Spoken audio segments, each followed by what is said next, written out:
السلام علیکم، الحمدللہ والصلاۃ والسلام علی نبینا محمد۔ محترم حضرات، آج میں آپ کو یہ بتلانا چاہتا ہوں کہ وہ چیزیں جس سے روزہ نہیں ٹوٹتا ہے۔ سرسری طور پر آپ کو جلدی سے بتلاتے ہوئے ایک اہم بات کی طرف اشارہ کروں گا کہ ہمارے لیے جو جس سے روزہ نہیں ٹوٹتا ہے وہ ہے،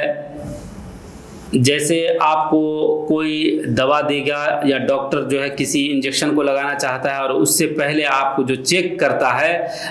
چمڑی میں کوئی دوا ڈال کر کے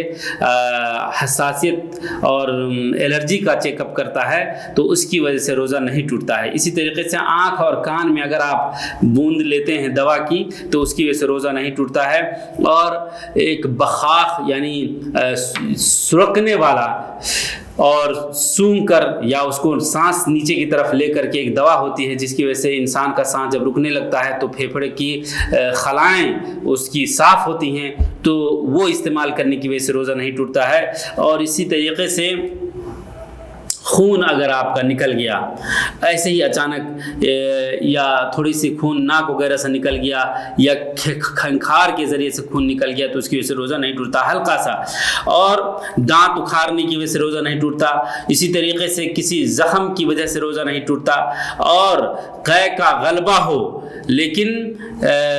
آپ کو قے نہیں آیا تو اس کی وجہ سے بھی روزہ نہیں ٹوٹتا ہے۔ اور اسی طریقے سے میرے بھائیوں، غرغرہ جو کرتے ہیں کوئی دوا وغیرہ لے کر کے، لیکن یہ ہے شرط کہ آپ کے اندر نہ جائے، تو کلی وغیرہ اور غرغرہ کر سکتے ہیں۔ جسم آپ کا کوئی چیز سوکھ لے، چاہے کریم ہو، پانی ہو، کوئی بھی چیز آپ کی جسم میں لگا تھا وہ سوکھ گیا اور جسم نے اس کو چوس لیا تو اس سے بھی روزہ نہیں ٹوٹتا ہے۔ اہم چیز یہ ہے کہ آپ کے حلق کے ذریعے کوئی چیز نہ جائے، اور تھوک وغیرہ نکلنے سے اور خوشبو سونگھنے سے، ان ساری چیزوں سے روزہ نہیں ٹوٹتا ہے۔ اسی طریقے سے اگر کوئی دانت لگوانا چاہتا ہے، سیٹ کروانا چاہتا ہے، تو دانت لگانے کی وجہ سے بھی روزہ نہیں ٹوٹتا۔ اسی طریقے سے جو پیسٹ وغیرہ ہے اس کو استعمال کرنے سے روزہ نہیں ٹوٹتا ہے، کیونکہ انسان اس کو نگلتا نہیں بلکہ وہ دانت میں صفائی کے لیے استعمال کرتا ہے اور اس کو کلی کر کے پھینک دیتا ہے۔ کھانا چکھا جائے تو روزہ نہیں ٹوٹتا، لیکن چکھنے کا مطلب یہ نہیں کہ نگلا جائے۔ کوئی چیز ہے اس کو زبان پہ رکھے، اور زبان قوت حاسہ میں سے ہے کہ وہ قوت حادثہ اللہ تعالیٰ نے دیا ہے کہ وہ سمجھ لیتا ہے کہ اس کے اندر کیا مزہ ہے۔ نمک وغیرہ چکھنا ہو، دال وغیرہ، تو ایسے زبان پہ رکھ کے پھر اس کو تھوک دے، پتہ چل جائے کہ کیا ہے۔ تو یہ بھی ہر شخص کے لیے نہیں، کوئی کھانا نہ پکا رہا ہے اور کھانا لوگوں کے لیے پکانا ہے تو آدمی کو چکھنا ہے، تو ضروری طور پہ اس کو تھوڑا سا چکھنا سمجھتا ہے کہ ضروری ہے تو چکھے، لیکن نگلے نہیں، اس کو زبان پہ رکھ کے مزہ محسوس کر لے اور اس کو پھینک دے، یہ ہے اصل چیز۔ اور اسی طریقے سے آپ اگر سرما لگاتے ہیں تو روزہ نہیں ٹوٹتا ہے۔ ان تمام چیزوں سے روزہ نہیں ٹوٹتا ہے۔ اور بعض لوگوں نے کہا کہ مسواک کرنے سے بھی روزہ ٹوٹ جاتا ہے۔ حضرت معاذ بن جبل رضی اللہ تعالیٰ عنہ سے کہا گیا کہ لوگ یہ روزہ کے دوران مسواک کرنے کو ناپسند سمجھتے تھے، خاص طور سے ظہر کے بعد، تو اس کی علت بتایا کہ لخلوف فم الصائم اطیب عند اللہ من ریح المسک، کہ روزے دار کے منہ سے جو بدبو نکلتی ہے وہ اللہ تعالیٰ کے نزدیک مشک کی خوشبو سے بھی زیادہ افضل ہے۔ تو لوگوں نے یہ سوچ کر کے کہ چونکہ آدمی آدھے دن گزارنے کے بعد ہی جب بالکل طور پر پیٹ خالی ہوتا ہے تو بدبو زیادہ نکلنا شروع ہوتا ہے، تو اپنے اس بدبو کو زائل کیوں کریں۔